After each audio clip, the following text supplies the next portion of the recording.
ونستعينه ونستغفره ونتوب إليه ونعوذ بالله من شرور أنفسنا ومن سيئة أعمالنا من يهده الله فلا مضل له ومن يضلله فلا هادي له أشهد أن لا إله إلا الله وحده لا شريك له وأشهد أن محمدا عبده ورسوله اللهم صل وسلم وبارك على نبينا وحبيبنا محمد صلى الله عليه وسلم وعلى آله وأصحابه ومن تبعهم بإحسان إلى يوم الدين.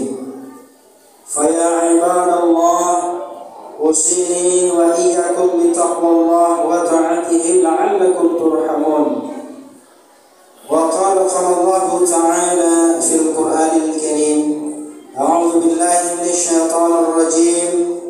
يا أيها الناس اتقوا ربكم الذي خلقكم من نفس واحدة وخلق منها زوجها وبث منهما رجالا كثيرا ونساء واتقوا الله الذي تساءلون به والأرحام إن الله كان عليكم رقيبا. قال الله تعالى: أعوذ بالله من الشيطان الرجيم. يا أيها الذين آمنوا اتقوا الله حق تقاته ولا تموتن إلا وأنتم مسلمون. صدق الله العظيم. Ma'asyiral muslimin, jamaah salat Jumat yang berbahagia. Pertama dan utama sekali, marilah kita bersyukur kepada Allah Subhanahu wa taala, mengucapkan alhamdulillahirabbil alamin.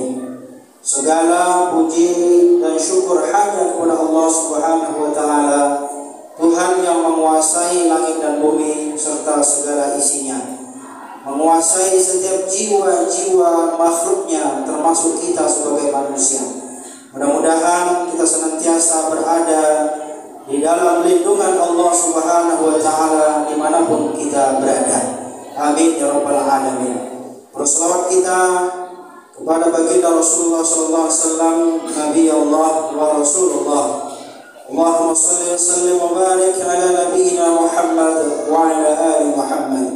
Mudah-mudahan kita semuanya termasuk di antara umat-umat yang Dia cintai, umat-umat yang Dia sayangi, dan umat-umat yang akan mendapatkan syafaat pertolongan yaumul la yanfa'u malun wala banun illa man atallaha biqalbin salim, kata Allah.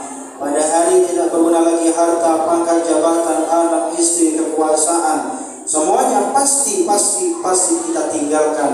Yang kita bawa yakni adalah qalbun salim. Qalbun salim artinya adalah hati yang bersih, hati yang dipenuhi dengan iman dan rasa takut kepada Allah Subhanahu wa taala. Amal ibadah kita, amal saleh kita, inilah yang pasti harus kita persiapkan selama kita masih diberikan kehidupan oleh Allah Subhanahu wa taala. Oleh karenanya, khatib berwasiat takwa kepada kita semua, marilah kita bersama-sama tingkatkan iman dan takwa kita kepada Allah Subhanahu wa taala. Karena sesungguhnya kata Allah bahwasanya bekal yang terbaik itu adalah takwa. Wa tazawwadu fa inna khairuz zadi taqwa, kata Allah, dan berbekallah kalian karena sesungguhnya kata Allah bekal yang terbaik adalah takwa. Mudah-mudahan kita yang hadir, ma'asyiral muslimin, pada hari ini kita termasuk di antara hamba-hamba Allah yang senantiasa menjaga keimanan dan ketakwaan kita kepadanya. Amin ya rabbal alamin. Ma'asyiral muslimin, izinkan khatib pada hari ini ingin membahas tema terkait dengan tidak ada toleransi di dalam keimanan. Ya, tentu oleh karena itu di dalam keimanan mungkin barangkali jelas tidak ada toleransi. Ya, keimanan itu bisa saja berkaitan dengan masalah akidah misalnya, ya, masalah akidah atau masalah keyakinan ya kepada Allah Subhanahu wa taala, dan juga kepada agama-agama yang di luar Islam. Tentu memang tidak ada toleransinya ya, dan juga bukan hanya masalah perkara akidah atau keimanan, tetapi juga hadirin ternyata juga masalah ibadah. Ini juga tidak ada toleransi. Maka yang dua ini merupakan keyakinan yang mutlak yang harus kita yakini di setiap diri kita sebagai seorang muslim, bahwa tidak ada yang namanya toleransi dalam akidah, perkara keyakinan atau keimanan, dan yang kedua adalah perkara ibadah.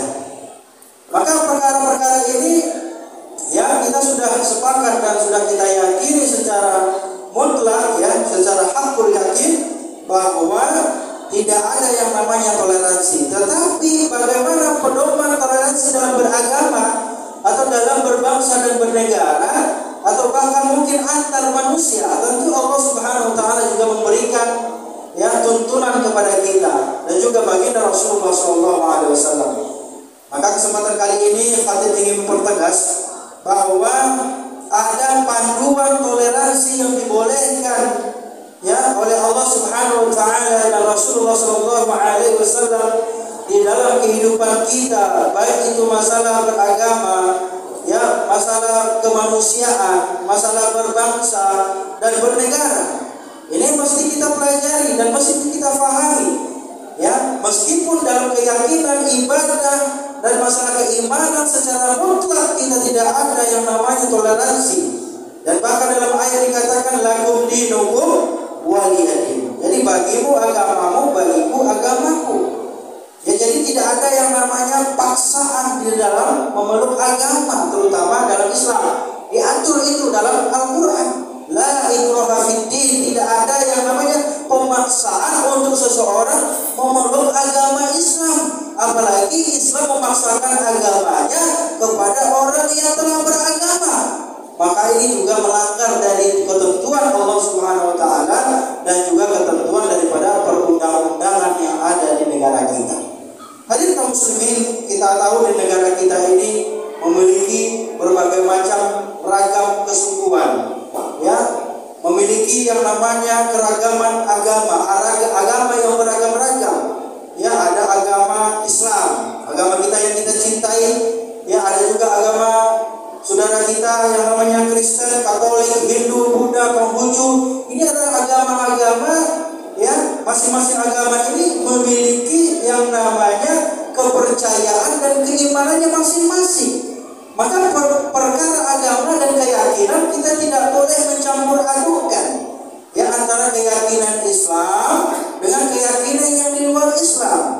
Karena ini akan merusak daripada akidah dan keislaman kita, ya, merusak daripada keimanan kita kepada Allah Subhanahu wa taala. Misalnya ada umat Islam itu merayakan Idul Fitri, ya, agama di luar Islam misalnya ada merayakan Natalan, ada juga Waisak Hindu, Nyepi dan juga Imleknya.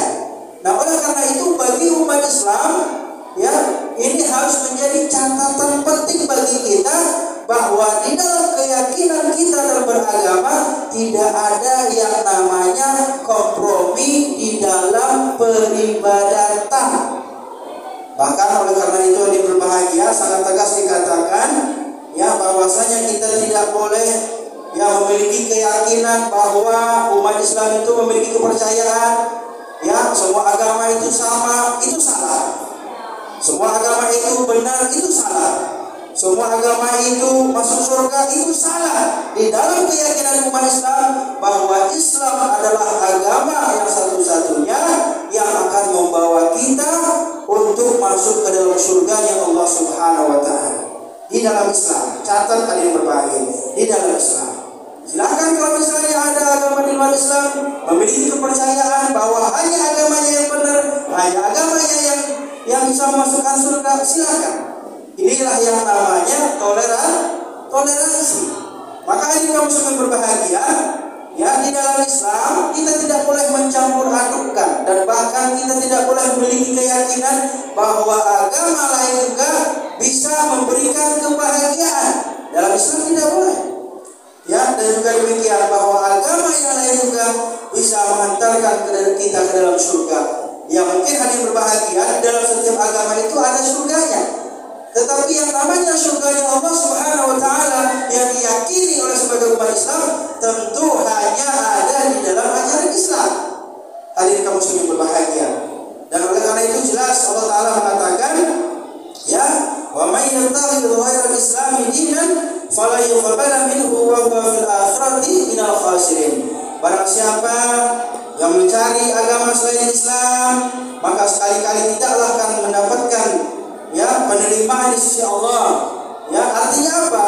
Di dalam keyakinan kita umat Islam, hanya Islamlah agama yang diterima oleh Allah Subhanahu wa taala sesuai dengan tuntunan Allah dalam Al-Qur'an dan juga sunnah Rasulullah sallallahu alaihi wasallam. Maka jelas ini yang pertama, bahwa agama yang diridhoi dan dicintai Allah adalah agama Islam, dan agama Islam inilah yang akan bisa menyelamatkan kita. Dan siapapun yang mencari agama di luar Islam, menurut keyakinan Islam, wa huwa fil akhirati minal khasirin, dan mereka itu adalah orang-orang yang bakal merugi. Maka hadirin kaum muslimin, jangan kita ragu dengan keyakinan kita. Jangan kita ragu dengan keimanan kita. Jangan kita ragu dengan keislaman kita. Kita harus tanamkan, kita harus yakinkan diri kita bahwa Islamlah yang akan membawa keselamatan kehidupan kita di dunia maupun di akhirat kelak nanti. Amin ya rabbal alamin. Maka panduannya bagaimana yang berbahagia? Yang pertama adalah dalam konsep toleransi dalam antar kebangsaan dan kenegaraan, dan juga antar keberagaman di Indonesia ini, kita tidak boleh yang namanya menyamakan Tuhan. Gak boleh Bapak Ibu, gak boleh.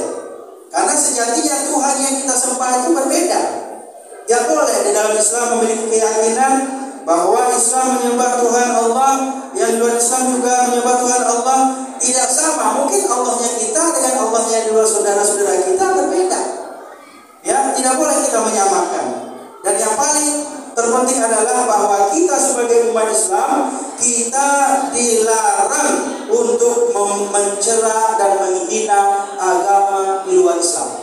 Ini sesuai dengan undang-undang, dengan undang-undang, dan bahkan ini termaktub juga di dalam alinea pertama dalam Pancasila itu, dan juga dalam Al-Qur'anul Karim, bahwa kita dilarang dan tidak boleh, dan bahkan kita ini diancam oleh Allah Subhanahu, diancam oleh Rasulullah SAW, agar kita jangan sampai merendahkan, menghinakan atau melecehkan agama-agama di luar Islam. Dan ini jelas dalam Al-Qur'an. Wala tasubbul ladzina yad'una min dunillah. Janganlah kalian sekali-kali memaki, merendahkan agama yang selain orang-orang yang menyembah Allah, selain Islam. Gak boleh. Kenapa? Karena kalau kita merendahkan, menghinakan agama di luar Islam, kemungkinan besar nanti juga mereka akan membalas, akan menghina Allah Tuhannya kita. Gak boleh. Bahkan Rasulullah SAW itu mewanti-wanti kepada kita, dan juga ayat tadi yang kami bacakan, bahwa tidak boleh bagi seorang muslim yang beriman kepada Allah merendahkan dan menghinakan agama-agama di luar Islam. Inilah yang namanya toleransi.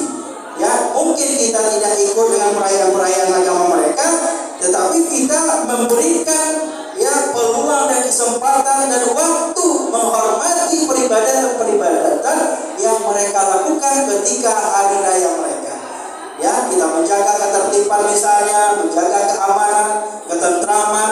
Inilah artinya toleransi. Jadi toleransi itu tidak mesti harus mengikuti, tetapi dengan memberikan seluas-luasnya, menghormati, menghargai agama lain dalam beribadah sesuai dengan hari raya masing-masing, itu termasuk toleransi di dalam beragama, toleransi di dalam Islam, dan toleransi di dalam kebangsaan dan kenegaraan kita, negara Indonesia. Masyaallah muslimin, kaum muslimin yang berbahagia. Maka yang berikutnya adalah tidak boleh memaksakan keyakinan kita kepada orang yang sudah beragama. Enggak boleh. Apakah itu orang Islam ngajak orang di luar Islam maksa-maksa masuk agama Islam? Enggak boleh. Dan demikian pula juga dengan agama yang di luar Islam, berupaya dan berusaha untuk mengajak orang Islam untuk masuk ke agamanya. alias murtad, itu juga dilarang. Dilarang di dalam agama kita secara agama Islam, dan juga dilarang di dalam perundang-undangan negara kita. Karena kita tidak boleh memaksakan suatu keyakinan, suatu agama kepada orang yang sudah beragama. Dan dalam Al-Quran dikatakan la ikraha fid-din, tidak ada pemaksaan di dalam memeluk agama Islam, di dalam beragama. Qad tabayyana rusydu minal ghayy, sampai benar-benar apa hari berbahagia telah jelas jalan kebenaran itu. Kalau seseorang sudah meyakini bahwa suatu agama itu benar, misalnya ada orang di luar Islam melihat keindahan Islam, kebenaran Islam, kejujuran Islam misalnya, persatuan Islam, keramahan Islam, kemudian ada orang yang tertarik masuk Islam, itu tidak ada masalah, itu bukan pemaksaan. Maka itulah yang namanya kebenaran. Apabila telah jelas kebenaran kepada seseorang untuk memeluk ajaran Islam, maka dengan senang hati kita harus menerima mereka untuk memeluk ajaran Islam. Tapi dengan syarat kita tidak boleh memaksakan suatu keyakinan atau keyakinan Islam kepada orang-orang yang di luar Islam. Kaum muslimin saudara-saudaraku yang berbahagia, terakhir saya ingin sampaikan adalah di dalam konteks toleransi kita harus memberikan hak-hak beribadah kepada agama lain. Kepada agama lain. Maka kita tidak boleh memberikan suatu pembatasan, berupaya untuk mencegah, menghalang-halangi agama-agama lain ketika mereka beribadah kepada Tuhannya. Meskipun mereka mungkin ada orang yang tidak senang. Kenapa? Karena mereka secara kayak dalam Al-Quran, dalam keyakinan kita, mereka juga adalah orang yang harus kita berikan hak-haknya. Apalagi dalam perundang-undangan negara kita ada berbahagia bahwa agama apapun yang tertuang di dalam undang-undang kita yang sudah resmi, yang tercatat, yang legal dan sah di negara kita, maka mereka berhak memenuhi peribadatan sesuai dengan hak-hak mereka masing-masing. Maka umat Islam tidak boleh menghalang-halangi, tidak boleh umat Islam anarkis, tidak boleh radikal. Umat Islam harus memberikan penghargaan, memberikan hak-hak mereka agar mereka bisa beribadah sesuai dengan keyakinan mereka masing-masing. Dan oleh karena itu hari berbahagia, di dalam agama tentunya memiliki tata cara peribadatan sesuai dengan waktu dan tempatnya. Nah, ada umat Islam beribadah di dalam masjidnya, dalam musholanya. Kalau orang Kristen mungkin di gereja, ada di vihara, pura, kelenteng dan lain-lain sebagainya. Ini semua tempat-tempat peribadatan yang sudah legal di negara kita, maka kita sebagai umat Islam tidak boleh menghalang-halangi umat lain beribadah di tempat ibadah mereka masing-masing. Kaum muslimin saudara-saudara yang berbahagia, terakhir khatib ingin sampaikan, mari kita perkuat keyakinan dan keimanan kita. Apalagi momentum suasana politik yang semakin keras, yang semakin hangat di akhir-akhir ini. Kalaulah mungkin tidaklah kita memiliki keimanan yang kuat, keyakinan yang matang, akidah yang lurus, mungkin banyak orang yang rusak keimanannya dan keyakinannya tatkala melihat gejolak-gejolak politik yang ada di saat hari ini. Mari kita perkuat persatuan dan persatuan kita. Mari kita ramaikan masjid kita. Mari kita bersama-sama dukung pemerintah dalam mewujudkan negara yang sejahtera, negara yang makmur, negara yang adil. Mari kita pilih pemimpin-pemimpin yang jujur, yang amanah, yang taat kepada Allah Subhanahu wa taala dan pro terhadap rakyatnya. Inilah yang menjadi harus catatan yang penting bagi kita sebagai umat Islam. Jangan sampai kita gagal dan jangan sampai kita salah dalam memilih pemimpin. Apalagi kalau misalnya ada orang yang memilih pemimpin berdasarkan bayaran yang diberikan kepada kita. Na'udzubillah, summa na'udzubillah min zalik. Hadirin kaum muslimin, itu saja mungkin barangkali yang dapat khatib sampaikan pada hari ini. Mudah-mudahan ada manfaatnya buat khatib pribadi dan juga buat kita semuanya. Barakallahu li wa lakum fil Qur'anil azim wa nafa'ani wa iyyakum bima fihi minal ayati wa dzikril hakim wa taqabbal minni wa minkum tilawatahu innahu huwal ghafurur rahim.